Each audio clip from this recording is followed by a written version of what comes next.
या इंटरव्ह्यू मध्ये ते असं देखील म्हणाले की फडणवीसांना काय समजतं, या ठिकाणी भाजपचे नेते या कोणीच मुंबईमध्ये जन्मलेले नाहीत, हे मुंबईत जन्मलेले नसल्यामुळे यांना मुंबईचे प्रश्न काय कळतात. आता मी एक सवाल विचारतो, हिंदू हृदय सम्राट शिवसेना प्रमुख बाळासाहेब ठाकरे यांच्यापेक्षा जास्त मुंबई कोणाला माहिती होती का? त्यांचा जन्म पुण्याला झाला होता, त्यांचाही मुंबईत झाला नव्हता. आणि मुंबईमध्ये जन्मलेले जे स्वतःला सांगतात आम्ही मुंबईत जन्मलो त्यामुळे आम्हाला मुंबई माहिती आहे, आता जन्मून तुम्ही जवान झाले, म्हातारे व्हायला निघाले, तरी मुंबईमध्ये तुम्ही काय केलंय दाखवा ना. 25 वर्ष सत्ता या मुंबईमध्ये भोगली, आता म्हातारपणाकडे चाललात, मुंबईतला एक प्रोजेक्ट देखील तुम्ही दाखवू शकत नाही, मग फायदा काय आहे? आणि माझा सवाल आहे, ज्या 106 हुतात्म्यांनी मुंबई आणि संयुक्त महाराष्ट्राकरता रक्त सांडलं, त्यातले किती मुंबईतले जन्मलेले होते?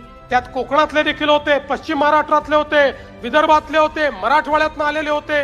लोकशाहीर अण्णाभाऊ साठे सांगलीमध्ये जन्मलेले होते, शाहीर अमर शेख बार्शीचे होते. मुंबईवर प्रेम करणारे डॉक्टर बाबासाहेब आंबेडकर यांचा जन्म हा देखील मुंबईचा नव्हता. आचार्य अत्रे देखील त्या ठिकाणी मुंबई बाहेर जन्मले होते. मुंबईचे गिरणी कामगार हे सांगली, कोल्हापूर, त्या ठिकाणी सिंधुदुर्ग या सगळ्या भागातून आलेले होते. आपण असं म्हणायचं की मुंबई बाहेरून आले म्हणून यांना मुंबई काय समजते?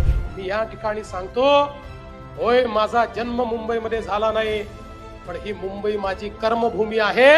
आणि म्हणून या मुंबईच्या विकासाचा जो ध्यास आम्ही घेतला, या मुंबईला बदलवून टाकण्याचं काम आम्ही केलं.